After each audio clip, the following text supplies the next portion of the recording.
la ausencia de comisiones independientes de la verdad para investigar dichos casos de abuso clerical, y el tercero, la existencia de un mecanismo de encubrimiento sistemático, resultado de la colusión entre organizaciones religiosas y autoridades gubernamentales, impidiendo así la justiciabilidad de los clérigos implicados.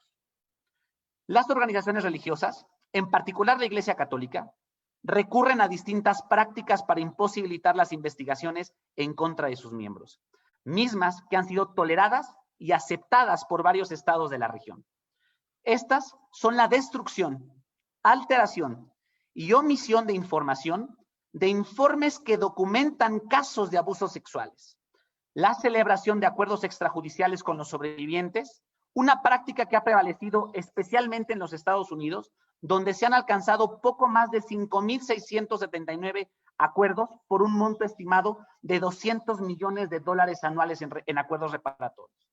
Y agresivas estrategias de cabildeo parlamentario para bloquear reformas legislativas propuestas para ampliar o bien abrogar los plazos de prescripción por las denuncias de abuso sexual infantil. Orientados en las recomendaciones del Comité de los Derechos del Niño de la ONU, que el sistema interamericano ha tomado como referencia normativa, es imprescindible que la Comisión emita criterios sobre la protección integral de niños, niñas y adolescentes, atendiendo las características sociodemográficas de la región en el contexto de la pederastia clerical, a fin de erradicar la complicidad de los Estados miembros del sistema interamericano en el encubrimiento sistemático de pederastas y abusadores provenientes de organizaciones religiosas, garantizando así el acceso a la justicia y el derecho a un remedio efectivo de las víctimas. Desde Ending Clergy Abuse, solicitamos que la Comisión Interamericana atienda a esta situación y colabore en nuestra causa, poniendo a su disposición el informe antes referido y exponiendo a continuación 5 casos emblemáticos de la región en Argentina, Ecuador, México, Colombia y Perú, para demostrar así la responsabilidad de los Estados miembros del sistema en la situación de impunidad en los casos de pederastia clerical. Muchas gracias y cedo la palabra a mi compañero Sergio Salinas de Argentina. Gracias. Buen día, soy Sergio Salinas y junto a Luca Lecour somos abogados de Sumex en el caso Próbolo de Argentina. Entendemos que es el caso más grave de nuestra historia argentina en violaciones de derechos humanos, porque se torturó y abusó sexualmente a más de 40 víctimas de múltiples vulnerabilidades. Niñas, niños, pupilos en un colegio, todas sordas. Sucedió en el Instituto Educativo Católico Antonio Próbolo, hasta los años 80 en Italia y desde los años 90 hasta el 2016 en Argentina, porque se trasladó al cura pedófilo de lugar en lugar, generando más víctimas y más impunidad, en contra de aquellas observaciones del Comité de los Derechos del Niño y el Comité de la Tortura a la Santa Sede en el año 2014. Fíjense que en la ciudad de La Plata, uno de los lugares donde se lo trasladó este cura, se declaró la prescripción de estos delitos. En Mendoza, otra ciudad, que es en la que yo vivo, ya en el 2006, con denuncias penales por torturas y abusos sexuales sistemáticos dentro de este instituto católico, la justicia penal mendocina no hizo investigación alguna. Recién en el 2019 se logró la condena de 2 sacerdotes, un monaguillo y personal civil. Hoy, 5 directivas, una psicóloga y las 2 monjas, Kumiko Kosaka y Asunción Martínez, están ante una inminente sentencia. Desde esta investigación surgieron abusos sexuales en manada, con adultos y entre menores, uso de pornografía, provocación a orgías y hasta la existencia de torturas con el uso de cadenas sobre el cuerpo de estas niñas y niños sordos. Aún quedan más de 200 niñas y niños sordos por declarar. En todos los casos, la Iglesia Católica conoció los abusos sexuales y no previno, no fiscalizó ni investigó, tal como en el conocido caso Grassi de la ciudad de Buenos Aires. Ante esto, Argentina permitió que la Iglesia sistemáticamente ocultara tales violaciones a los derechos humanos, aun cuando fue requerida judicialmente para identificar a otros sacerdotes y monjas. Por eso, hay un cura investigador enviado por el Papa que fue imputado por la justicia mendocina por encubrimiento, porque se amparó en el secreto pontificio del canon 1717 del concordato con la Santa Sede y Argentina de 1966. Finalmente, y aún ante víctimas extremadamente vulnerables, niñas y niños sordos, hasta con intentos suicidas, la Iglesia se niega a aportar pruebas y reparar el daño ocasionado ante un Estado argentino inactivo. Muchas gracias y le doy paso a la doctora Karina Montes de Oca por Ecuador. Buenos días, mi nombre es Karina Montes de Oca desde Ecuador, soy parte de la coalición de lucha contra los delitos sexuales cometidos a niñas, niñas y adolescentes. Cuando hablamos de Ecuador, hablamos de un Estado que ya ha sido llamado la atención por la violencia institucional generada en casos de delitos sexuales. Así tenemos el caso Guzmán, Albarracín y otras. Pero cuando se trata de delitos sexuales cometidos dentro del ámbito clerical, esta violencia institucional es mucho más marcada, puesto que no solamente se trata de lidiar contra la desidia del Estado ecuatoriano, sino también con el pacto de protección y aprobación mutua que existe entre el Estado y la Iglesia. Lo que se ve reflejado de manera evidente cuando el Estado ecuatoriano, por medio de la Administración de Justicia, se niega a aceptar denuncias, a investigar delitos que son cometidos por clérigos. E incluso cuando se encuentran estos delitos investigados y en etapas preprocesales y procesales se archivan los casos. La Iglesia busca el silencio de las víctimas y el Estado logra acallarlas con su indolencia evidente. Lo que se puede ver reflejado en los casos emblemáticos dentro del Ecuador, donde 5 adultos denunciaron a un sacerdote reconocido y galardonado muchas veces por el Estado ecuatoriano, sin que hasta la actualidad exista pronunciamiento al respecto, donde jóvenes que habían sido violados, torturados, denigrados en su integridad, hicieron las denuncias respectivas y pese a la evidencia que había en su contra, se archivaron estos casos, donde el sacerdote que fue considerado santo por ayudar a campesinos y discapacitados, después se descubrió que la Iglesia Católica y el Estado ecuatoriano había callado durante 20 años las denuncias presentadas en contra de él, contra las mismas personas a las que supuestamente se encontraba ayudando.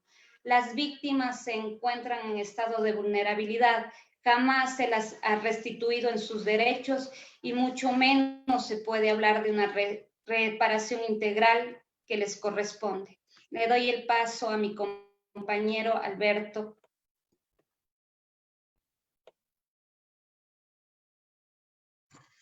Muchas gracias. Mi nombre es Alberto Atié.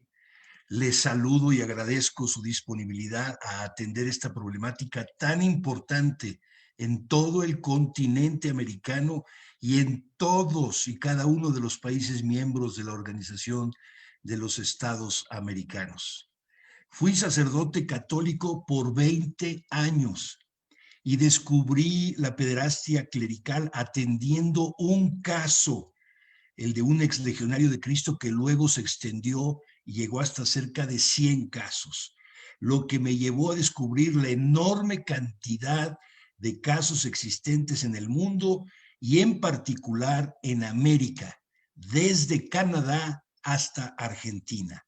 El Comité de los Derechos del Niño, en su extraordinario informe a la Santa Sede del 2014, habló de decenas de miles de casos. Mi lucha me llevó a descubrir también el modus operandi de la pederastia clerical por parte de la Iglesia Católica, tanto en protocolos de encubrimiento diseñados y programados por la misma Iglesia, como en complicidad con otras autoridades civiles a nivel de mi país y de los distintos países a los que me han invitado y que he recorrido con ese motivo, sobre todo en América Latina.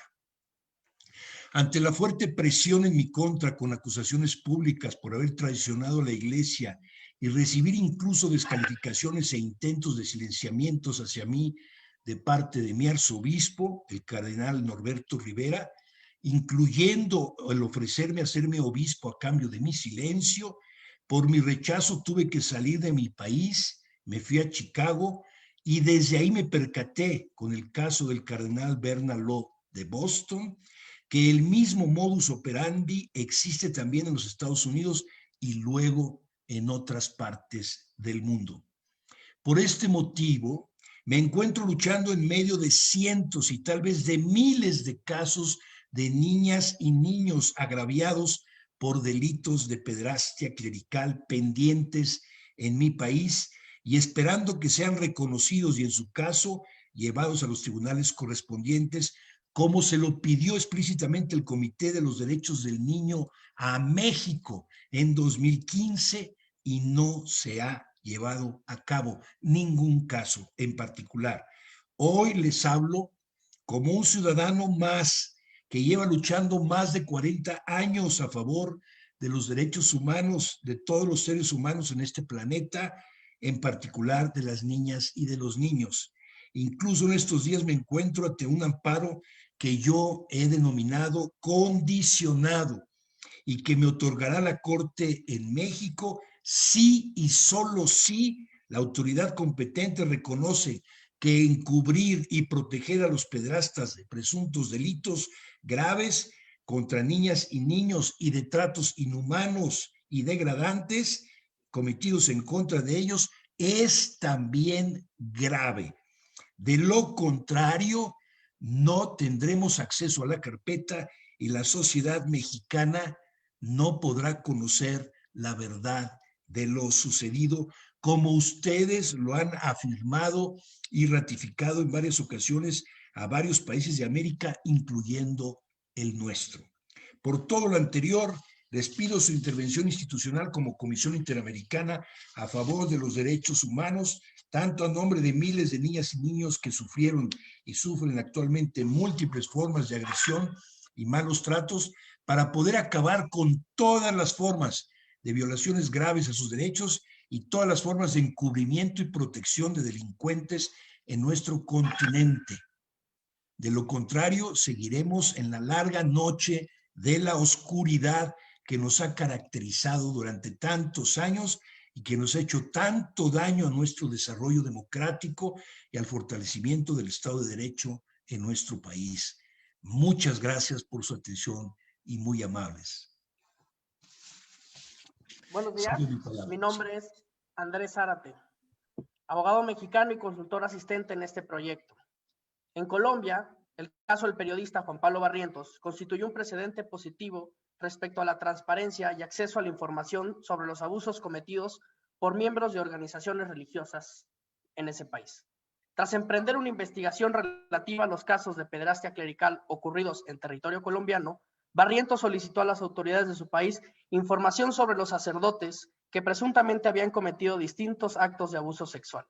La información en un principio le fue negada bajo el argumento de contener datos sensibles y por lo tanto solo podía conocerse si los mismos sacerdotes acusados por abuso daban autorización para ello. Sin embargo, tras impugnar dicha resolución y por considerarse un caso que involucraba consideraciones de especial relevancia en materia de derechos humanos, esta llegó a la Corte Constitucional para que resolviera al respecto.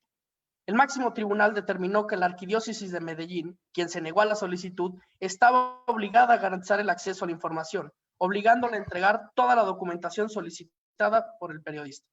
A diferencia de lo ocurrido en México, la Corte aplicó ejemplarmente los criterios establecidos por el sistema interamericano en materia de transparencia y acceso a la información contenidos en los casos Claudí Marcel Reyes versus Chile y Gudiel Álvarez y otros versus Guatemala, al garantizar el acceso a la información del periodista, protegiendo de manera efectiva el derecho de petición al tiempo de salvaguardar la transparencia, publicitando los casos de pederastia por ser de interés público, brindando seguridad a las víctimas y familiares implicados, quienes por fin tuvieron acceso a la información de estos casos. Muchas gracias.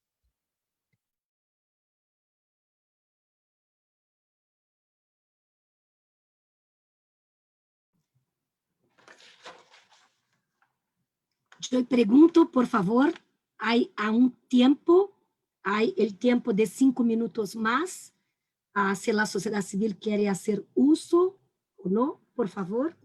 Sí, va a entrar Paola Ugaz, nuestra compañera Paola Ugaz, que le toca intervenir. Muchas gracias, por favor.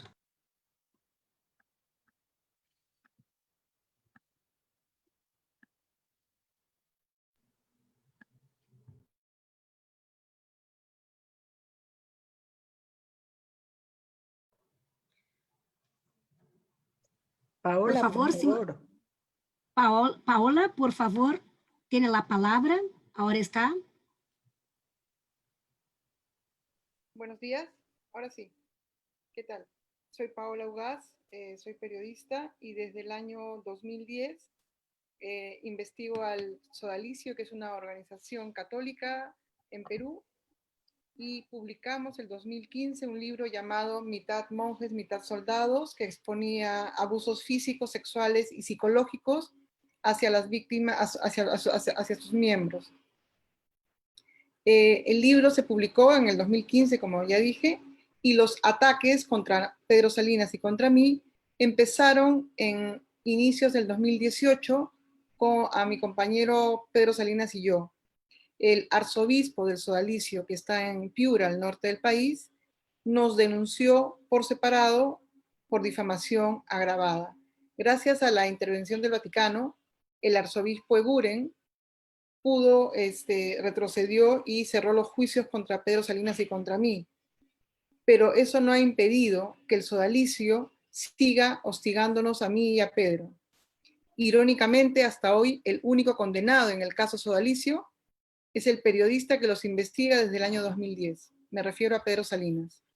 Yo, en primer lugar, tengo 3 juicios desde esa época. 2 que me sigue un trabajador del Sodalicio llamado Carlos Alberto Gómez de la Torre, y 1 por difamación del director de un portal difamatorio llamado La Abeja, en el que también se difama a Salinas y a otras organizaciones como ECA. Además, he sido denunciada 4 veces sin éxito por un candidato al Congreso, ex candidato al Congreso, que busca que forme parte de una organización criminal que involucraba a la alcaldesa Susana Villarán. En los últimos años, los grupos de poder buscan usar al Poder Judicial en el Perú para atacar y hostigar a defensores de derechos humanos y periodistas. Me sucede a mí, a Salinas y a otros periodistas de la región como Ojo Público o IDL Reporteros. Además del tema judicial, nosotros, Salinas y yo, somos víctimas de una campaña de hostigamiento que incluye marcaje a nuestros domicilios, el seguimiento de policías en sus días libres y muchas amenazas en redes sociales, algunas de muerte. Luego, esta gente, estos policías captados por Pedro Salinas hace 2 meses, publicaron en 2 diarios, en un diario digital y un diario impreso, la dirección de la casa donde vive Pedro Salinas, su pareja, su niña de 9 años, y la dirección de los hijos de Pedro en Lima, donde viven sus 4 hijos. Yo, el pasado 2 de octubre, recibí una amenaza de muerte en mi Instagram que decía: van a morir rojos, se viene el Charlie Hebdo peruano, los vamos a fumigar a plomo. Sobre ello, Gustavo Gorriti, el periodista, dijo: ahora en el Perú se amenaza con perpetrar otro Charlie Hebdo, al comparar lo que pasó en Francia, donde mataron a 12 personas a balazos por pensar que insultaban a la religión islámica. El mismo caso aplicado en Perú, porque investigamos una organización religiosa. Aquí esta amenaza no debe y no puede, no por mí, sino que ningún periodista puede ser amenazado en su trabajo antes o durante cualquier tipo de investigación, sobre todo si uno sigue a organizaciones poderosas como es el Sodalicio. La amenaza de muerte, junto al reglaje en la casa de Pedro Salinas, nos ha obligado a denunciar estos ataques ante la División de Secuestros y Seguridad del Estado de la Policía del Perú, con el fin de resguardar nuestras vidas. Y por último, el Sodalicio, en alianza con un político empresario considerado un aliado ideológico, Rafael López Aliaga, se han dedicado a enlodarnos a mí y a Pedro dentro de un ecosistema donde nos acusan de lavado de activos, de formar parte de una organización criminal, de tráfico de tierras, ¿no? Todo eso financiado por estos políticos, principalmente López Aliaga. He aparecido este año del COVID-19, en el cual la noticia más importante era la pandemia.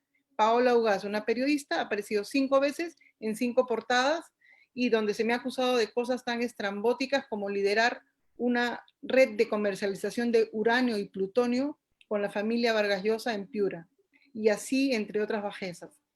Las amenazas que quisiera también denunciar es que están mencionando a mis hijos en las redes sociales. Y esas amenazas son un claro ejemplo de cómo, digamos, no solo me quieren amedrentar profesionalmente, sino también a mi familia. Hay una carga misógina contra mí porque afirman, por ejemplo, que mis órganos no valen ni siquiera $3,000 cuando se refieren al sueldo que recibí en alguna oportunidad. Muchas organizaciones de defensores de periodistas, como el Comité to Protect Journalists, la Relatoría de Libertad de Expresión de la OEA, Amnistía Internacional, están y se han manifestado en solidaridad nuestra. Investigo desde hace más de 4 años las finanzas del sodalicio con el fin de publicar un libro sobre el tema. Y me queda claro que esa es la razón de los ataques desaforados contra mí y Salinas. Espero publicarlo en el primer semestre del 2021. Mi respuesta, como siempre, a todos los ataques será siempre más y mejor periodismo. Muchas gracias. Gracias, Pao. Y para terminar y haciendo uso de esos minutitos, fracciones de minutos que perdimos hace un momento, quiero continuar yo con la intervención. Soy Sara Oviedo de Ecuador. Me correspondió en enero del 2014 ser relatora y coordinadora de la Santa Sede en el Comité de Derechos del Niño de la ONU, cuyo informe se ha nombrado ya acá, permitió visibilizar la pederastia clerical en el mundo, objetivo que esperamos también ocurra aquí, ahora, en la región con esta audiencia temática. Representados en estos valientes ponentes, han estado presentes aquí una multitud de víctimas de perpetradores que se escondían detrás de las sotanas y púlpitos. Con sus exposiciones podemos concluir con ustedes lo siguiente, que el problema de la pederastia clerical existe en la América Católica, en esta América Católica. Los casos presentados son la punta de la madeja y tienen las mismas características que en el resto del mundo. Indefensión de los niños, encubrimiento de la iglesia, impunidad de los pederastas y falta de medidas de reparación para las víctimas. Que los estados en la región miraron a otro lado, abandonaron a las víctimas a su suerte, prefirieron mantener sus excelentes relaciones, entre comillas, con la iglesia. El Estado es el ineficiente sistema de administración de justicia que retrataron mis colegas. Es la ausencia de educación sexual y medidas de prevención para que los propios niños se cuiden de los abusadores y una serie de situaciones más.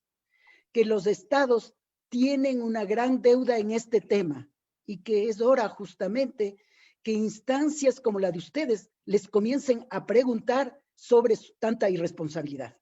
Con estas evidencias les pedimos que ustedes puedan hacer el seguimiento suficiente de lo planteado. Para ello, de nuestro lado, nos comprometemos a motivar que se traigan casos específicos. Estamos ya preparando en Argentina un caso y a exigir a los países que protejan a sus ciudadanos.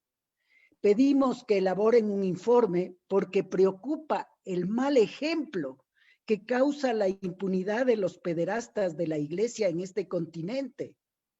Y ponemos a su disposición el informe regional que desde ECA hemos preparado para efectos de la presente audiencia. Adalberto les hará llegar inmediatamente a la consejera Arosemena este informe. Estén ciertos que desde ECA estaremos prestos para dialogar y lograr acuerdos al respecto. He sentido la escucha por parte de ustedes, créanme, señoras y señores comisionados, y les agradecemos de todo corazón. Gracias, presidente, y muchas gracias, doctora Arosemena, realmente por su apertura.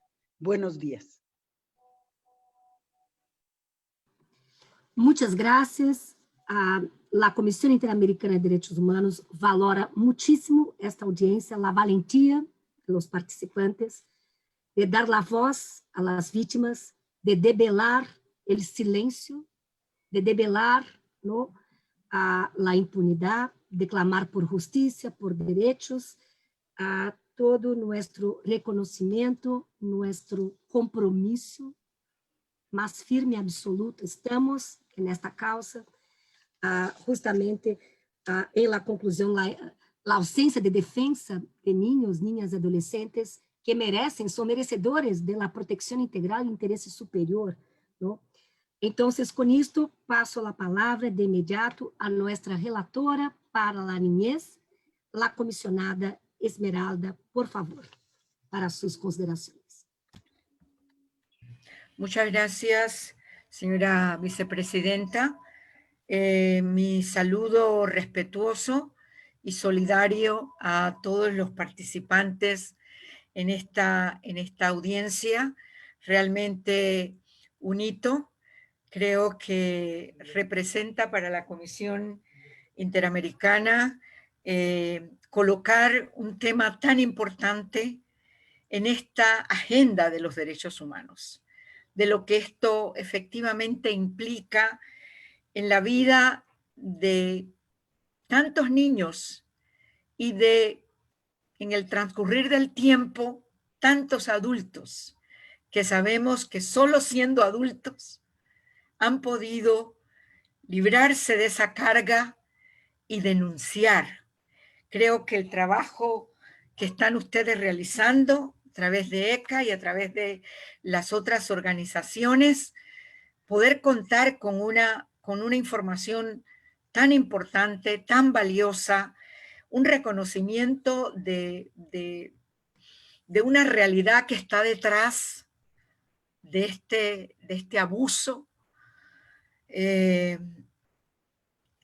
Realmente me disculpan porque el tema es realmente duro, difícil. Cuando hablamos de niños con situaciones de discapacidad y que las autoridades del país no hayan actuado para una respuesta precisamente en la protección de tantos niños. Debo decir que no tengo palabras para condenar esa situación por parte de quienes efectivamente en la vida, en el desarrollo de esos niños y esas niñas, lo que decimos los adultos, la sociedad adulta lo que dice es, no, es la protección, es el compromiso de cuidar, de amar a la niñez para su desarrollo, para su integralidad. Quiero destacar en este esfuerzo dos aspectos. La recopilación de la información que ustedes tienen, la documentación que ustedes están precisamente elaborando y que sé que ya también se tiene a través de los informes del comité, como bien señala nuestra querida amiga Sarita. Este material de información que ustedes están elaborando, ustedes están presentando casos en estos países. Tenemos esta información de los casos que se están presentando para medir un tanto esta respuesta de impunidad, lo que se nos ha señalado para tenerlo como los datos específicos. Lo de México, esta respuesta del amparo, me gustaría tener una mayor precisión de cuál es la expectativa de esta figura, la respuesta que usted espera de esta figura del amparo, porque no me quedó tan claro y me gustaría poder precisarla. Yo como relatora de México tengo también un particular interés en precisar esta situación como violación de derechos humanos en el país. Eso por un lado. Y por parte de Paula, me gustaría también tener este enfoque que Paula nos presenta de toda la persecución, de todo el tema de procesos, criminalización de la labor que está haciendo un grupo de periodistas. Me gustaría saber, Paula, acá con lo de Perú, si en esa documentación que tienes preparando, está para ti esta posición del grupo religioso que está detrás. Tú tienes una documentación que te respalda esa posición de compromiso con el grupo religioso del que tú señalas, porque, a ver, la respuesta judicial en estos casos también tú señalas que no hay una posibilidad o una certeza. Esos dos cuestionamientos que me gustaría aclarar, pero también para concluir la importancia que tiene para la Relatoría de los Derechos de la Niñez el plantear, como decía, esta temática y ver cómo con la participación de ustedes, con la información que ustedes tienen trabajada y elaborada, nosotros podemos entonces hacer el uso de nuestras herramientas para pedir información en el tema de impunidad, sobre todo de los casos que no están siendo resueltos, porque allí este derecho del acceso a la justicia como un derecho humano sería para nosotros un trabajo con el que tendríamos, pues, con esta información poder presentar, poder preparar el uso de nuestras herramientas. Quiero agradecer efectivamente el compromiso, la valentía, como Flavia ya marcaba, porque sabemos lo que implica esta relación. Ustedes lo plantearon así: autoridad privilegiada, acuerdos, componendas para este uso de poder que no puede quedarse en el silencio. Creo que esta voz tiene que alzarse, porque esto no puede quedar más en el silencio. Muchas gracias por eso, muchas gracias por el compromiso y también nuestro compromiso personal e institucional para empujar esta agenda de protección efectiva de los derechos de niños, niñas y adolescentes, pero que yo sé que hoy muchos adultos mayores están buscando un espacio también para decir lo que sucedió. De allí la importancia de la no prescripción, de la prescriptibilidad de estos delitos. Hay que luchar por estas reformas normativas para que estos delitos no prescriban. Sí. Bueno, muchas gracias. Perdón, por la pregunta. Sí. Sí. Perdón, señora Paula, perdón. La metodología, primero la comisión te hace... No hay problema. Solamente aclarando que primero la comisión reacciona con comentarios, observaciones, y después damos la palabra nuevamente a la sociedad civil, y nos encantaría escucharla. Por favor, ahora la palabra a la comisionada Margaret Macaulay, que es la relatora para los derechos humanos de las mujeres y también de los afrodescendientes. Por favor, comisionada, tienen la palabra. Thank you, Madam President. And thank you, all of you who have spoken to us today. As my sister Esmeralda has said, this is a very important area, and it's a landmark hearing, I think, because I do not really know of any previous one before dealing with the issue of pedophilic conduct of priests within the church.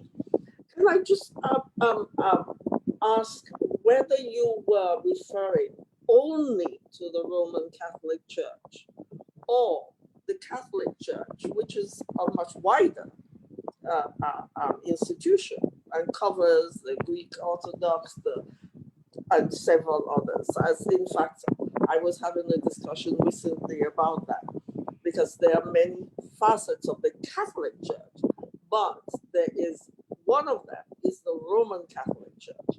And I think by and large, we've been hearing in the media more about the Roman Catholic Church. And I think it is good to focus our attention on this. But it would be really good if we, as a Commission of Human Rights, and with Esmeralda's rapporteurship and mine, because by the women and their children have to be given particular focus in this regard. Because all of us, I'm a Roman Catholic too, were brought up to respect the priesthood. And this was a mistake, because when I was in school in England, a Jesuit priest who was my brothers and my guardian said to me, because we're talking about misconduct of priests, and it's not only sexual misconduct, there are other kinds that priests commit as well. And he said to me, always remember that a priest is a man first and has all the weaknesses of all men. And so you must look at them for that position. This is something we ought to teach and get mothers to accept, because sometimes when children tell their mothers, the mothers cannot believe that their priest, who is such a nice man, could do what this child is saying. And so the abuse continues. And so we have to teach the mothers, we have to teach the children that they must investigate any suggestion of abuse. And of course, the fathers as well, because the fathers sometimes control the decision what the family does, whether it's reported or not. And I do accept that there is and has been collusion for hundreds of years between the state and the church in covering up these serious and egregious, the serious and egregious offenses against children within the church. And children who are disabled, not only physically, but disabled emotionally. Because you have children who have lost their parents, who are orphans, who are able physically, but they are emotionally weak, emotionally seeking someone to care for them, to love them, and treat them as children. And lots of times the priest steps into this position, but instead of caring for the child, abuses them and threatens them about what would happen if they speak out about what they're doing to them. The whole thing is so upsetting that I really thank you from the bottom of my heart that you brought this out. Because look at it this way, from my rapporteurship point of view, women have always been subjugated in society by laws, by norms, by policies, by conduct, by practice, and so on. And by their closest and dearest who should protect them. The children who were given no voice to speak out, and Afro-descendant persons who still have hardly any voice and are trying to find their voices. And I have had so many reports of Afro-descendant children who have been abused and have not been able to report because they operate on various levels of disadvantage. So I thank you greatly for bringing this to our attention. And I wanted to suggest, and I hope that because of this, the whole focus can be broadened to cover all faiths, because it happens in all faiths. And we have to protect all children. But I wanted to add to what my sister Esmeralda was saying to Paula. And it would be really helpful if Paula could send copies of your articles and some of your colleagues to the commission, so that we'll be able to have material to use from them to proceed further with this work. And I find it that this is a level that we could use for a further step in our work, because we have the church and the state working together in various countries in the region who are criminalizing women who have been violated sexually.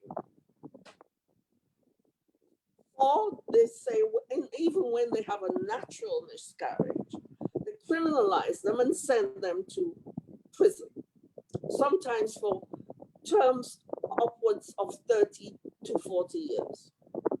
And in fact, we had discussed in my rapporteurship that perhaps we should write to the Pope about this, that he ought to intervene with these states.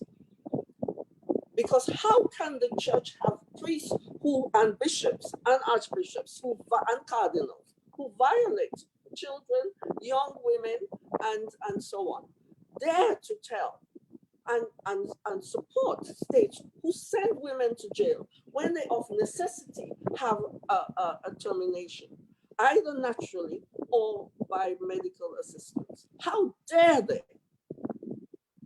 And you break up these people's families. Lots of these women are single parents. There's no man there helping them to look after their children.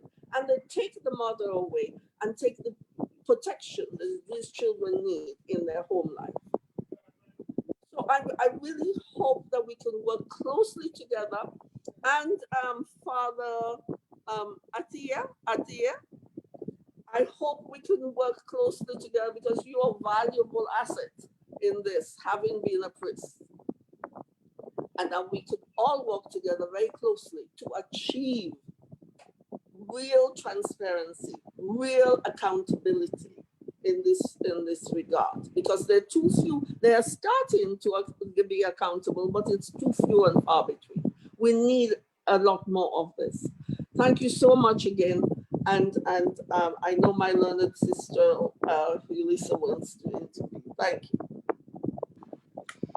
Muchas gracias, comisionada Margaret. Ahora cedo la palabra a la comisionada Julissa, que es relatora para el tema de las personas migrantes y de las personas mayores. Por favor, Julissa. Bueno, muy buenos días a todos y todas. Inicio con un agradecimiento, un saludo muy respetuoso a cada una de las personas que nos acompañan hoy en esta audiencia, pero sobre todo a los cientos de personas que deben estar viéndonos ahora, a las víctimas y sobrevivientes de los abusos que hoy hemos escuchado. Pero como ustedes bien han dicho, no es que recién se sepan estos temas. Y llegar acá a la Comisión Interamericana, porque nosotros no somos una cuarta instancia, llegar es toda una lucha de denuncia, de visibilización, de riesgos. Entonces inicio con ese agradecimiento a quienes están aquí, pero sobre todo a las personas que se han conectado y que han seguido luchando y seguirán luchando por estos temas. Yo quiero empezar con algunas, más que preguntas, tengo algunas reflexiones generales. Escuchando lo que nos contaban, sobre todo a partir de los testimonios que ustedes han traído, de lo que el señor Salinas nos contaba, claro, ahora esta situación que están denunciando es una forma de violencia sexual.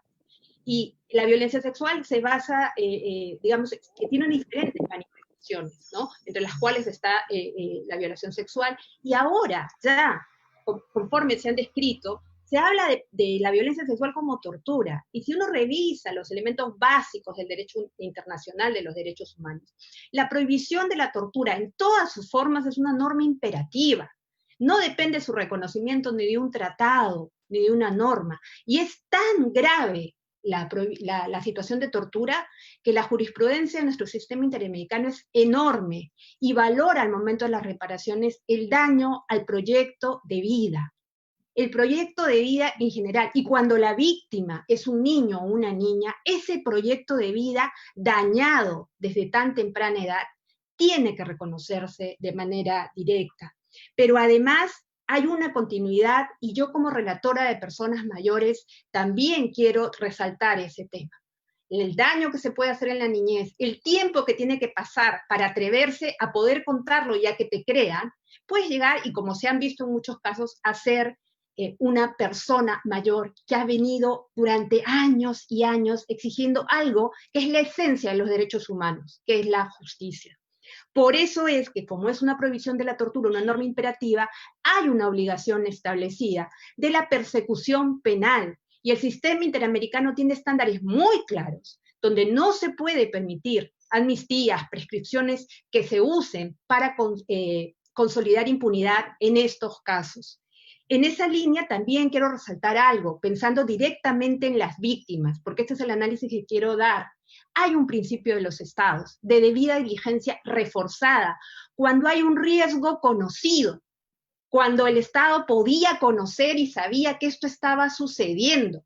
Entonces, la responsabilidad del Estado en casos de violencia sexual como tortura, no solamente se da cuando hay un funcionario directo cometiendo el hecho, sino cuando el Estado conocía, y ahí se interpreta la aquiescencia, y en los últimos casos de la Corte Interamericana, incluso cuando es un particular que comete esos abusos de violencia sexual como tortura, la Corte ya nos ha dicho desde el caso Linda López contra Loaiza que hay una responsabilidad del Estado, aunque el agresor sea un particular. Y ese es el marco que yo quería resaltar en este momento. Hay un tema importantísimo aquí de lucha contra la impunidad, la toma de testimonios, los proyectos de vidas dañados, los procesos judiciales, todo eso, ese silencio que ha sido motivado y facilitado por el miedo que las víctimas han vivido, es algo que ustedes están rompiendo ahora y que merece nuestro mayor respeto. A todos estos principios que ustedes ya saben, y no voy a centrarme en tratados y tal que ustedes ya conocen, yo quiero resaltar un concepto que a partir del importante trabajo que ha realizado el Comité de Derechos del Niño para estos casos, la Alta Comisionada de Derechos Humanos lo viene trabajando, y es la noción de la fe religiosa para los derechos humanos. La fe religiosa para los derechos humanos desde la Declaración de Beirut de 2017, y estos 18 principios, ¿no? Escucho las represalias, el exilio, la persecución que muchos y muchas de ustedes están viviendo, y uno de esos principios establece que la fe religiosa no puede facilitar situaciones de violencia, agresión. Y hay uno particular que voy a permitirme leer que dice: hay que revisar en estos principios las interpretaciones de textos religiosos que parecen perpetrar la desigualdad de géneros y estereotipos nocivos, e incluso condonar la violencia de género. Es decir, hay una noción también desde la fe religiosa y la libertad religiosa, que es un principio reconocido. El trabajo en derechos humanos es ese, la fe religiosa para los derechos humanos. Saludo, agradezco la lucha que están dando. Espero que pueda haber ocasión de verles directamente, y a cada una de las personas que en este momento sé que están conectadas, el compromiso del sistema interamericano para que esa esperanza que los ha traído hasta aquí se consolide, se fortalezca. Tienen nuestro compromiso de seguir adelante en este tema. Muchas gracias. Muchas gracias, comisionada. Ahora cedo la palabra al relator especial para la libertad de expresión. Por favor, Pedro Vaca, la palabra es tuya. Comisionada Flavia Piovesan, muchas gracias a todas las personas presentes. Queremos agradecer este espacio porque creo que refleja tal vez uno de los fracasos de la humanidad en términos de proteger a la niñez. Y creo que esto sin duda nos debe llamar a plantearnos de qué manera estos hechos no se repiten. Y Quisiera además agradecer este tema porque creo que es particularmente relevante para la Relatoría Especial de Libertad de Expresión en dos sentidos, ¿no? Uno primero es que hablamos del derecho del acceso a la información como un derecho instrumento para la garantía de otros derechos. Y en este sentido, el acceder a información en estos casos está directamente vinculado a la satisfacción del derecho a la justicia, ¿no? En este sentido, yo quisiera hacer una primera invitación, pues eventualmente para que puedan proporcionar información adicional en el tiempo de respuesta o posteriormente por escrito. Se mencionó el secreto pontificio de un lado, pero asumo que esto cambia país a país, de cierta manera como las cortapisas y los bloqueos para acceder a información. Conozco de cerca el caso de Juan Pablo Barrientos que fue mencionado, y quisiera también preguntar si esto es una excepción o es un antecedente del cual se puedan extraer algunos estándares y reflexiones.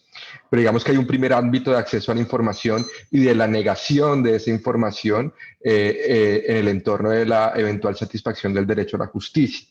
Y un segundo ángulo que es particularmente relevante para la relatoría es tener un debate público vigoroso para prevenir la repetición de estos hechos y proscribir, sería la palabra que yo usaría, todo tipo de violencia contra la niñez que se ampare o que se resguarde en el marco de cualquier instancia y particularmente por lo referido en esta audiencia de entornos religiosos. Y allí, naturalmente, digamos, rechazamos y hemos documentado con preocupación muchos casos de periodistas que, digamos, sobre los cuales debemos estar muy agradecidos por entrar a documentar estos temas tan difíciles, pero que lejos de recibir un aplauso de la sociedad y de la institucionalidad, lo que empiezan a recibir son amenazas, intimidaciones, violencias y algo que a mí me resulta muy paradójico, y es que el Poder Judicial, que de cierta manera está llamado a la asignación de sanciones ejemplarizantes frente a violaciones a los derechos humanos, parezca estar orientándose a sancionar a quienes denuncian esas violaciones a derechos humanos. Creo que esto es una paradoja completamente incompatible con los estándares de libertad de expresión. Me gustaría pues poder obtener más información al respecto, porque creo que esto de instrumentalizar el Poder Judicial para que haya sentencias de silencio y no sentencias de justicia que reparen las violaciones, no es algo que solo estemos viendo en este tipo de casos, sino también en otros casos de violencia contra mujeres, que denuncian violencia contra mujeres, y al final también está en el centro de la conversación la defensa de los derechos humanos y el deber de denuncia que nos asiste a sociedad civil cuando vemos situaciones reprochables. Quisiera plantear una pregunta muy puntual porque, digamos, de cierta manera es algo que creo que muchas veces puede pasar desapercibido, y también planteando solidaridad con las víctimas, y es, de acuerdo a la información y casos documentados que tienen ustedes, ¿cuál es el efecto en la libertad de expresión de las víctimas, ¿no? Mi hipótesis es ser víctima de violencia sexual en estas condiciones, violencia en el marco de instancias religiosas o miembros de iglesias. De entrada creo que plantea un primer escenario de autocensura, ¿no? Es decir, el temor a la denuncia. Luego hay quienes con mucha valentía, coraje, seguramente con mucho acompañamiento se atreven a denunciar, pero por lo que plantean creo que esto se estrella con una suerte de frustración de que esa denuncia puede no estar llevando a lugares distintos a una sobreexposición. Me gustaría conocer un poco más de la libertad de expresión de las víctimas, ¿no? Creo que aquí también podemos estar asistiendo no solo a una inoperancia del sistema judicial, a unos bloqueos institucionales, a un déficit de acceso a la información, sino también a vidas en particular cuya expresión puede verse seriamente limitada, no solo por los hechos, sino también por los entornos que ustedes han denominado como de encubrimiento y de censura. De verdad, muchas gracias, Presidenta, por darme la palabra. Muchas gracias, relator Pedro. Ahora la palabra, cedo ahora la palabra a nuestra relatora DESCA, Soledad García Muñoz, por favor. Muchas gracias, vicepresidenta. Seré muy breve. Quiero, en esta audiencia realmente, como ya se ha señalado por la relatora Esmeralda, que es un hito en la comisión y que celebro mucho, expresar, por supuesto, la profunda solidaridad con las víctimas que ustedes también han representado en esta audiencia desde el mandato que tengo a cargo para la comisión, para el cual también es muy relevante toda la información recibida y que me lleva a pensar en cómo la violencia sexual, los actos de pederastia clerical, como ustedes lo denominan, afectan sin duda la salud de las personas que son víctimas de estos actos, en especial la salud mental, porque sin duda que es un trauma que les acompaña toda la vida, y más cuando impera la impunidad y la indefensión, como ustedes muy bien nos han explicado. En ese sentido, me interesaría saber más sobre posibles medidas y recomendaciones que desde la Comisión y desde su mandato especializado en Derecho a la Salud podríamos hacer en ese sentido a los estados, en esa misma lógica que señalaba muy bien la comisionada Mantilla de debida diligencia, y también la comisionada Margaret, de que la mejor manera de prevenir actos tan aberrantes y que curiosamente se dan en instituciones que con frecuencia niegan los derechos sexuales y reproductivos de las personas, pasa por la educación, y pasa por la educación sexual integral, que no desconozca que la sexualidad también es una faceta de todo ser humano. En ese sentido también quedamos a disposición, junto con las demás relatorías acá presentes, para seguir dando visibilidad y justicia a tantísimos casos como nos consta, siguen esperando que ello suceda. Muchísimas gracias y mi mayor reconocimiento, de verdad. Muchas gracias, relatora Desca Soledad. De mi parte, yo tengo también dos preguntas. Primero, una vez más, el reconocimiento de la comisión por esta audiencia histórica, ¿no? Toda esta denuncia de un abuso sexual, una violencia generalizada, que no es tópica de un país, de la región, pero que impacta el mundo, y que tiene por víctimas niños, niñas, adolescentes, que deberían tener el derecho a la protección reforzada del Estado, pero ahí son víctimas de una violación reforzada, cuando el Estado está aliado, ¿no?, a violadores dentro de la iglesia. Tenemos ahí la impunidad, la ausencia de prevención, y el resultante es la ausencia de protección de los derechos de los niños, niñas y adolescentes. Me gustaría, en la misma línea del relator especial Pedro Facchi, de la relatora especial Soledad, también aquí felicito mucho el labor de documentar, de la documentación de la información, los informes, ¿no?, generados documentando los abusos sexuales. Y el relator preguntaba el impacto en la libertad de expresión. Mi pregunta es, el impacto de este informe com relação aos temas da imprescritibilidade. Eu aqui comparto com a comissionada Julissa justamente a tortura, a proibição da tortura.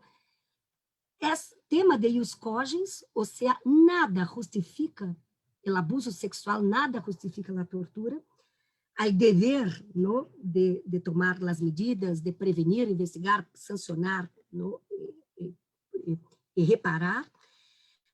Como ele informe, não tem impactado estas pautas, o tema da imprescritibilidade, o tema dos protocolos específicos no âmbito da investigação, e porque o que realmente me impactou muito a escuchar, ¿no?, o caso dramático de Paola, de Pedro, ou seja, não somente há o silêncio, pero los periodistas en el labor de defensores y defensoras de derechos humanos aún tienen derechos violados, o sea, violan los derechos de los defensores de derechos humanos, incluso el derecho a defender derecho está violado. Y ahí también el compromiso de la comisión. Y también me quedé muy tocada con lo que escuché por parte del señor Alberto Atié, ¿no?, tu valentía, toda la admiración, porque sabemos que o Estado e as igrejas também não são monolíticas, ou seja, quizás há espaços de interlocução com aqueles e aquelas que não podem aceitar este grado de crueldade, de violação. Então, aí me parece importante ter em conta este diagnóstico mais preciso para evaluar como potencializar o mandato transformador da comissão, como melhor adotar os mecanismos que temos como aliados que somos, ¿no?, en esta causa. Muchas gracias. La palabra es de la sociedad civil por 23 minutos. Muchas gracias. Yo voy a responder la parte que me toca a mí. Gracias de verdad por la empatía, gracias por escuchar, gracias por acompañar en un momento que han resaltado que es histórico, y yo como periodista desconocía que era la primera vez que se hablaba de este tema en la Comisión Interamericana de Derechos Humanos, y realmente lo celebro con mucha emoción. En términos de información, digamos, investigamos al sodalicio junto a Pedro Salinas hace 10 años. El libro salió en 2015 sobre abusos físicos, psicológicos y sexuales contra sus miembros menores de edad. El sodalicio es una organización de extrema derecha católica fundada en el 71, cuyo líder fundador, acusado de abusos sexuales, número 2, acusado de abusos sexuales, número 3, acusado de abusos sexuales, y así voy hacia abajo. El libro destapó toda un caso, fue el caso más importante contra una organización de la Iglesia Católica en el Perú, y es comparado a lo que pasó en México con los Legionarios de Cristo y con el caso Caradima. Esa olla que se destapó vino después hacia mí para investigar muchas fuentes el tema económico, que eso empieza recién hace 4 años. En ese tema específico, el sodalicio no solo es una organización religiosa, sino que tiene colegios, cementerios amparados en el concordato firmado con el Vaticano. Hablamos de negocios que ascendían en ese entonces, cuando sacamos el primer libro, más de $1.000 millones en todo el país, pero están en Colombia, en Costa Rica, en Ecuador, en Chile, con mucho éxito. La investigación que estoy desarrollando involucra temas de lavado de activos, tema de que el sodalicio está asociado con la TAM, todos conocemos que es la TAM, ¿no es cierto? Una aerolínea comercial, y han mezclado el paraguas de organización católica con no católica para poder lucrar. En ese marco es donde yo estoy haciendo esta investigación hace 4 años, anuncié que hacía la investigación, y bueno, han pasado muchísimas cosas y muchísimas persecuciones detrás, que hacen que ese libro, que claro, tengo ya 2 años que he tenido que dejar de seguirlo por la persecución que estoy sufriendo, ha hecho toda esta última maraña de persecución contra Pedro Salinas y contra mí. El tema del dinero es realmente donde se ha tocado fibra, y nos hemos dado cuenta en hechos que, por ejemplo, 2020, para América Latina yo creo que ya estaban pasados, ¿no? El marcaje, reglaje, la fiscal que debería investigarme, por ejemplo, que debería investigar la amenaza de muerte contra Paola Ugaz en Lima, donde yo vivo, ha dicho que se inhibe de investigar mi caso, sin dar ninguna razón, y pasa la investigación a Cañete, que es una localidad al sur de Lima, y que ahí se investigará a Pedro y a mí. La fiscal dice me inhibo y nadie dice nada. Me llama el jefe de la policía a contarme eso, preocupado, y me dice, hemos pillado a 2 policías entrando a la cuenta, a la cuenta oficial de las denuncias de la Diringui, para sacar información de lo que hemos denunciado Pedro Salinas y yo, para dárselo a los medios que nos persiguen. Y los medios que nos persiguen, que nos difaman, publican en exclusiva estas denuncias. Entonces hay una red de policías siguiendo a Paola Ugaz y Pedro Salinas, pero nadie puede hacer nada en este momento porque la fiscal del caso se ha inhibido de investigar. Hay una amenaza en mi contra, y si bien yo tengo 20 años de experiencia, conmigo, digamos, yo voy a seguir investigando. Pero si pasara esto con una periodista o un periodista mucho más joven, con muchísimo menos experiencia y apoyo, estaría fuera de esta investigación. O sea, hoy hay una fiscal, Janet Bernal, que ha dicho, no quiero hacer nada. Yo tengo una amenaza de muerte, tengo una familia donde han revelado los nombres de mis hijos y de mi esposo, y eso pasa ahorita y no pasa absolutamente nada, ¿no? Entonces, tener una red de policías en Cañete y en Lima persiguiéndonos tampoco ha hecho que el Estado haga nada. ¿Por qué? Porque estamos investigando, yo estoy precisamente investigando un tema de lavado de activos, un tema que tiene que ver muchísimo más allá del tema solo de abusos físicos, sexuales y psicológicos. Es decir, era una organización que tenía todo este tipo de armadura. Pero lo que yo quisiera, en el caso sodalicio, que ahora ya, digamos, es un cascarón vacío, es que se le pida al Estado peruano que las 10 víctimas emblemáticas del sodalicio, entre las cuales está José Enrique Cardó, entre las cuales está José Rey de Castro, cuyas vidas, por denunciar al sodalicio en el año 2001 para acá, han hecho que tengan problemas de salud, que no puedan encontrar trabajo directamente y que sus vidas necesiten terapia psicológica para siempre. Pero el sodalicio, digamos, se ha lavado las manos, no ha hecho nada, y el Estado, como el Ministerio de Salud o otros ministerios, no ha hecho absolutamente nada en estos temas. Esta es la historia, digamos, la primera historia sobre un caso masivo de abuso contra menores de edad y no ha pasado nada. Imagínense con las que vienen ahora nuevas, absolutamente nada. El Estado no ha hecho nada, el Ministerio de Justicia no ha hecho nada. Entonces, no nos han llamado para hablar con estas víctimas, muchas de ellas anuncian que se van a suicidar, es muy duro, ¿no? Ver esa indiferencia. No puede ser. O sea, yo siento que José Rey de Castro, José Enrique Cardó merecerían mayor atención. No los periodistas, nosotros no, pero los del caso sodalicio que están viviendo esto no merecen ese olvido. Muchas gracias.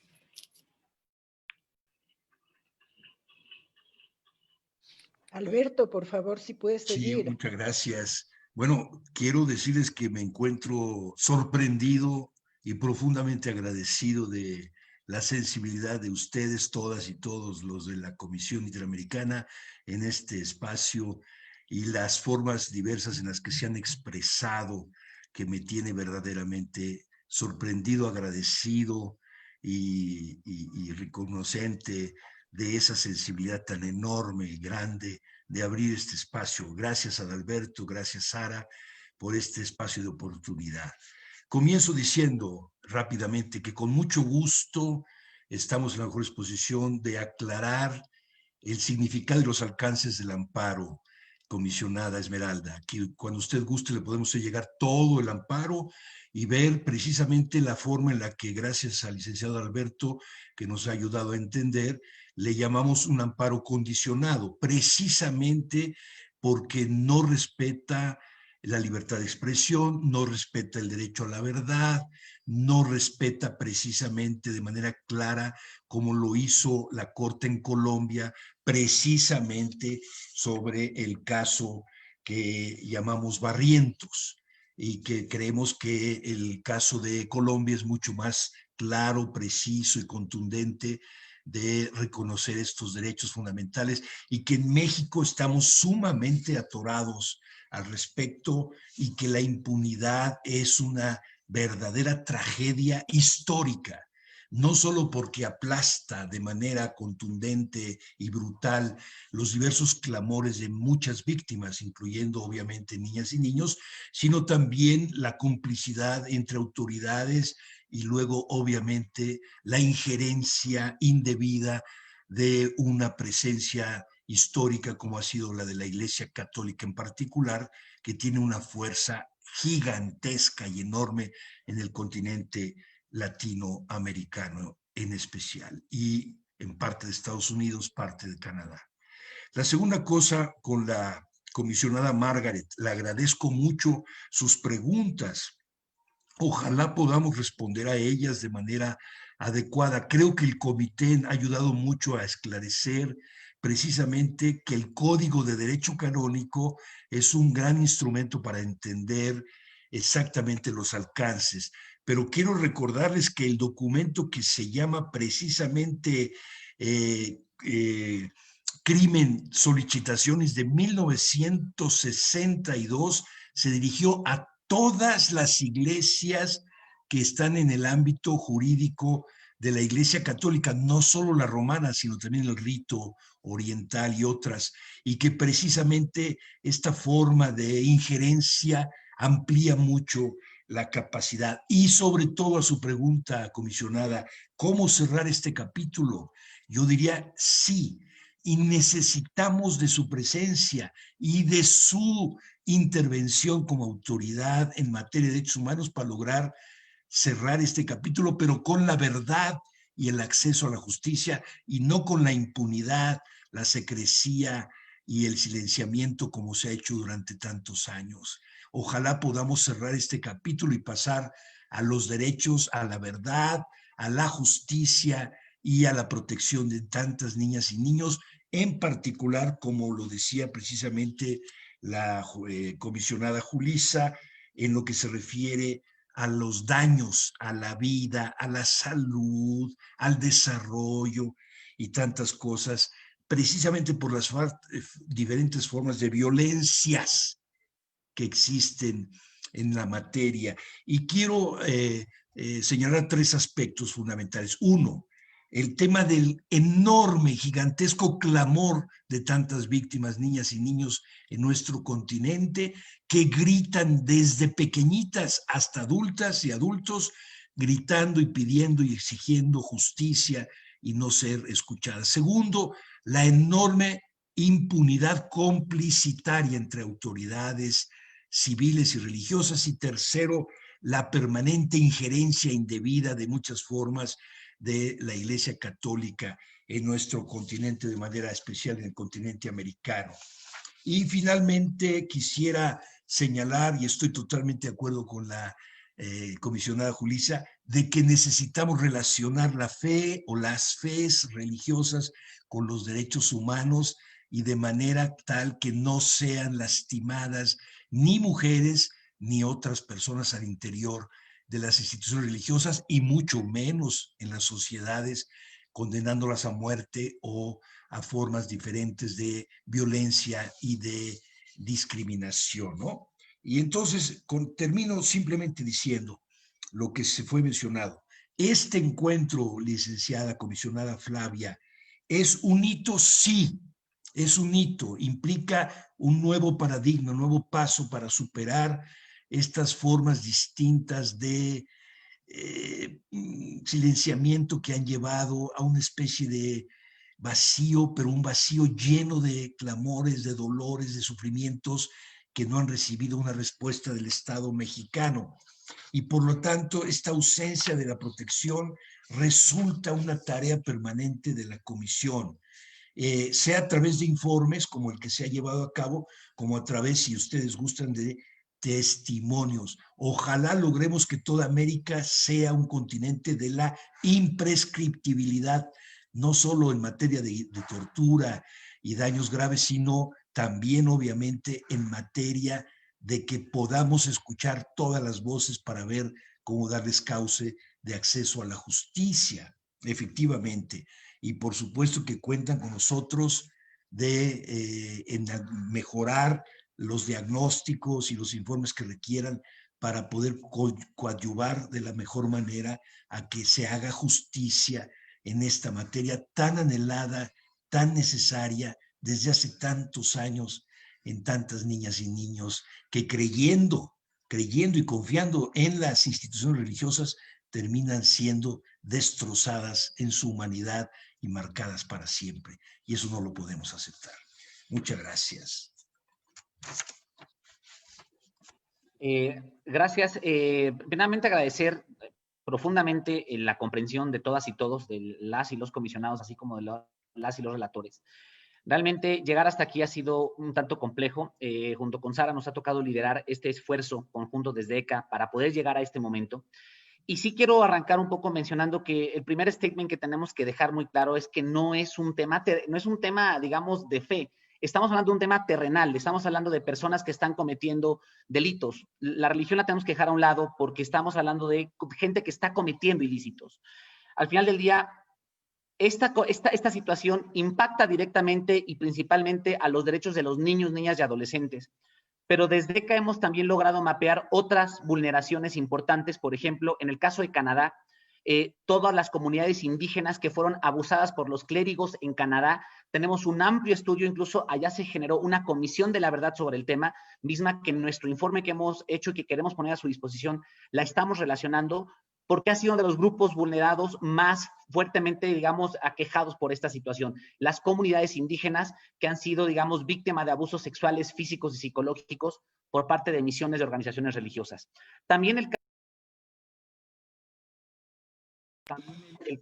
caso de mujeres que han tenido distintas también violaciones, por ejemplo, en el caso de la India, en la India hemos detectado un grupo de mujeres monjas particularmente sometidas a varias vejaciones en materia de violaciones a derechos humanos, violaciones sexuales, incluso abortos forzados por parte de miembros de distintas organizaciones religiosas, ¿no? Evidentemente, el caso Próbolo habla de una dimensión interseccional del problema, por ejemplo, en el caso de personas con discapacidad que se encuentran justamente bajo el resguardo de organizaciones religiosas que corren o que están, digamos, administrando distintos hospicios o, digamos, albergues para personas con discapacidad en situación de abandono. Y claro, evidentemente, el tema de libertad de expresión, y voy a permitir este comentario para dar respuesta al cuestionamiento del relator de libertad de expresión. Los periodistas, evidentemente, junto con los defensores de derechos humanos, son los que más resienten, digamos, se inhiben en su labor de investigar y de poder justamente dar a conocer esta información, tomando en cuenta no solamente el acoso de las propias organizaciones religiosas, sino de las autoridades en contubernio que no permiten el acceso a esta información. Rápidamente haciendo una comparativa entre el caso mexicano de Alberto Atié y el caso de Juan Pablo Barrientos en Colombia. En el caso de Alberto Atié, declaraciones de oficiales mexicanos de la entonces Procuraduría General de la República que le mencionaron a Alberto: lo siento, Alberto, por ser de la iglesia no podemos ayudarte. Declaraciones de los propios funcionarios de la Procuraduría para poder aperturar este tipo de expedientes. Y claro, cuando analizamos la sentencia colombiana, que es justamente la sentencia 91/2020 del 3 de marzo de 2020 de la Corte Constitucional de Colombia, el análisis y el abordaje que hace la Constitución colombiana realmente debería ser ejemplar para las demás cortes del mundo, porque lo que hace es aperturar y garantizar el acceso a la información, y esto no nada más para el periodista, sino para la sociedad en su conjunto, ¿no? Por eso mencionamos como un caso positivo el resolutivo de la Corte Constitucional colombiana en comparación con otros casos donde no se logró aperturar los expedientes, ¿no? Dando respuesta un poco al cuestionamiento de la comisionada May, en efecto, no solamente es la Iglesia Católica, quizás es digamos, la que tiene, o digamos, más casos aperturados, pero son en general todas las organizaciones religiosas. Hemos identificado casos, por ejemplo, ahorita en Los Ángeles, en Estados Unidos, se está llevando un caso contra Nazón García, el líder de la organización religiosa La Luz del Mundo, justamente por casos de pederastia clerical. Pero también tenemos documentado casos en iglesias judías, incluso se tiene documentado en ciertas iglesias budistas, también este tipo de cuestiones, e incluso en otro tipo de organizaciones religiosas. Es decir, es un tema incluso de las propias estructuras religiosas. Al final del día están compuestas y administradas por seres humanos, y esto es inevitable que el día de mañana llegue a haber este tipo de cuestiones. Por eso la importancia de hablar de la problemática en el contexto de las organizaciones religiosas. Y por eso, y quiero hacer rápidamente una anotación sobre el caso de México. En febrero de este año, en el Senado de la República Mexicana, se propuso la creación de una comisión independiente de investigación sobre delitos de pederastia en México. A la fecha, esta comisión está detenida por el Poder Legislativo. Es decir, pudiendo abrir un caso histórico para el continente, la primera comisión de investigación de casos de pederastia clerical en América Latina, hoy la Junta de Coordinación Política del Senado la tiene detenida. Entonces, sí lo queremos mencionar porque, aunque luego tenemos incluso legisladores muy bravos, muy valientes, que han impulsado este tipo de iniciativas, las estructuras de poder de los propios estados impiden que logren llegar a este tema, ¿no? Finalmente, cuando hablamos de los derechos vulnerados, sin duda alguna la libertad de prensa es uno de los más, digamos, vulnerados porque se intenta silenciar al periodista, los derechos de niños, niñas y adolescentes, pero sobre todo el acceso a la justicia y el debido proceso siempre es el derecho más vulnerado porque se impide que los procedimientos lleguen a una resolución satisfactoria para las víctimas. Y evidentemente defensores y defensoras de derechos humanos amenazados, desaparecidos, e incluso que tienen que moverse a sus países por la presión que son ejercidas en contra de ellos. Finalmente, y me quiero aprovechar la oportunidad para hacer un comentario con respecto a la Relatoría de Derechos Económicos, Sociales y Culturales. En el caso mexicano, por ejemplo, y en muchas otras partes, las organizaciones religiosas operan como personas morales. Es decir, son una especie de empresas. En el caso de México, por ejemplo, los legionarios de Cristo son los dueños de las universidades más caras del país, que son distintas universidades que se encuentran aquí. Es una red muy grande de universidades. Es decir, operan como personas morales, operan como empresas. Mi campo de expertise es el área de empresas y derechos humanos, justamente. Llevo una década en el tema. Y justamente en el último informe de la relatoría sobre el tema, algo que quizás pudiera ser un campo de oportunidad es una responsabilidad de las organizaciones religiosas vistas como corporaciones religiosas, digo, como corporaciones. Estas organizaciones religiosas, al actuar como grandes corporaciones, están fallando un deber de debida diligencia en las actividades que administran. Nada más quiero recordar que en el caso mexicano, del caso de Marcial Maciel, el caso de los legionarios de Cristo, fue dentro de las organizaciones religiosas, de las escuelas que administraban estas corporaciones, donde se dieron las violaciones de Marcial Maciel. Entonces, lo dejo nada más como un comentario que creo que estaría bueno exponerlo, comentarlo, estudiarlo a profundidad. Y nada, doy la palabra a mi compañero Sergio. Muchísimas gracias nuevamente por este espacio. Gracias. Lo mío, muy breve, para poder dar paso a alguien más, es, primero, en el caso del Prolo de Argentina, nos encontramos con un denominador común. Un instituto Prolo que era de curas y siempre al lado un instituto que era la hermana del huerto monjas y siempre personal civil. Esto sucedió en Italia y en Argentina. Esto generó que nos fuéramos como a Naciones Unidas en este año. Diferentes comités de tortura y niños y relatoría. En segundo lugar, recientemente la prescripción declarada por una cámara de alzada dio vuelta a un criterio anterior que decía que no eran prescriptos estos delitos, toda vez que se tomaban los parámetros de los compromisos internacionales, puntualmente la Convención Internacional de los Derechos del Niño. Y en tercer lugar, algo que tiene que ver con una interseccionalidad por discriminación múltiple. En el Prolo tenemos niños, niñas, adolescentes, sordas, que no han aprendido porque no les permitían, les pegaban en la mano, porque lo consideraban como una suerte de mono en su expresión, si decían estas señas. De hecho, en esta audiencia, ellos no van a saber lo que pasa, pero nos comprometemos a hacerlo, y nos pasó también en Naciones Unidas porque no hay un intérprete en lengua de señas. Pero pensemos que son personas que recién ahora están tratando de comunicarse entre ellas, aprendiendo hace un par de años, y ahora nos ponen en la cara el Instituto de la Prescripción. Fíjense la vulnerabilidad, a qué nivel llegan. Sepamos que recién ahora ellos pueden saberse quiénes son, porque por las videollamadas, un recurso totalmente digital de hace un par de años, han podido hacerlo. No solo por menores, niños, sordos, como dije, sino por estos aspectos. Nada más. Muchas Karina, gracias. por favor. Un minuto último, por favor. Entonces, intervengo yo. Bueno, quiero cerrar agradeciendo nuevamente, creo que ya se ha dicho todas las palabras necesarias de agradecimiento. Quisiera también insistir en que ustedes tienen a la mano acciones súper inmediatas que no quisiéramos que se desaprovechen, como es en el área de prevención.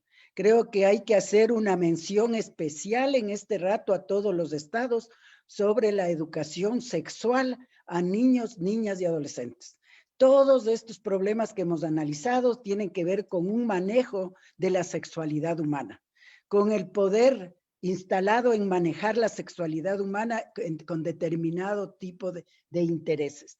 Entonces, en ese sentido, creo que podemos hacer mucho ahora, todos ustedes, en relación con esta tarea. Inclusive para parar de alguna forma todas las acciones que vienen dándose con todos estos grupos pro vida, que a lo largo y a lo ancho de América Latina y del mundo destapan protestas o posturas como de no al aborto, como esto, con mis hijos no te metas, etcétera, etcétera. Creo que una forma de callarles, una forma de hacerles entender esta necesidad que tenemos de proteger la vida, de proteger la sexualidad humana, es justamente tomando, como digo, medidas de prevención inmediatas. O sea, sabemos del camino que tenemos, todo el camino de la sanción, todo el camino de destapar el encubrimiento y todo lo demás, pero sí les hago esta alerta, esta necesidad de entrar en acciones inmediatas relacionadas con los aspectos que he tratado. Muchas gracias, les enviaremos el informe que les habíamos ofrecido y estamos listos para cualquier información que ustedes tengan de cualquiera de los países que han estado ahora y que sin estar tengan casos importantes en el caso de la pederastia clerical. Muchas gracias nuevamente y gracias especiales a la comisionada de Niñez y Adolescencia, nuestra querida doctora Esmeralda Rosemena. Gracias. Muchas gracias. En nombre de la Comisión Interamericana de Derechos Humanos, una vez más, nuestra gratitud por ese esfuerzo extraordinario, por tanta valentía de cada de cada una de las participantes, de los participantes en esta audiencia histórica. La Comisión también comparte de la importancia de adoptar medidas inmediatas en el campo de la prevención. Y aquí, una vez más, nuestro compromiso firme, pleno, absoluto en la lucha por derechos, por justicia y, sobre todo, en la defensa de los derechos humanos de los niños, niñas, adolescentes y su interés superior. Muchas gracias. Y esta sesión se cierra en este momento. Muchas gracias a todos. Muchas gracias a todos. Gracias. Gracias a ustedes. Hasta luego. Adiós. Luego. Gracias. Hasta luego. Remitir toda la información importante. Sí, vamos a remitirlo enseguida. Un abrazo, gracias. Adiós.